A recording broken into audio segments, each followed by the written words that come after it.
Hi, this is the Blind Man Handyman, and I wanted to explain some stuff that I learned about leaf springs. Okay, I knew a bunch about leaf springs as it is, but a little more detail now. Okay, the difference between these leaf springs, see these 1, 2, 3, 4, these 4. So on my other leaf springs, this one were 5/8, and then these went down to like 11/16, and then they went down to 7/16. The thickness was the same, but the weight capacity was different. There was more leaf springs, so I guess they were thinner, so they were more flexible. So they went down. So these ones here are good for 8,000 pounds each set of leaf springs, and the other ones were good for 6,000 pounds. And every time you go up with a leaf spring, you go up by 700 pounds when you add leaf springs, apparently, for this truck. I don't know, but it's for every truck. And right now I have these bolts tightened, just loose.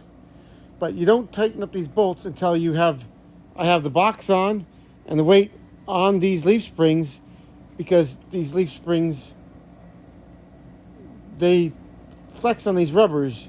They don't actually move on the bolts. I might have told you that already. And then I'm going to be getting the new, see how thin these are the helper springs. Now before, these were touching before. This one was touching here. That's how flexed this was bent. And this one here was almost touching. And the other side was even worse. It was flattened right out.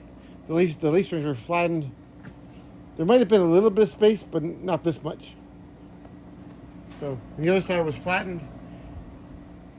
So now I'll be able to put these airbags in. So I'm going to get new helper springs, and it'll be done.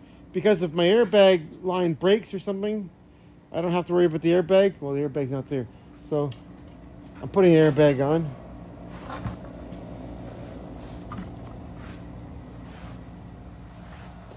So yeah, if this airbag line breaks or something like that, I still have these helper springs. Hopefully they won't even be barely, because they're so high. Normally this here spring might be like really close, like that close, when the weight is on the truck, but I don't want it to be like that. I want it to be riding on these air, so it'll be a little more comfortable ride.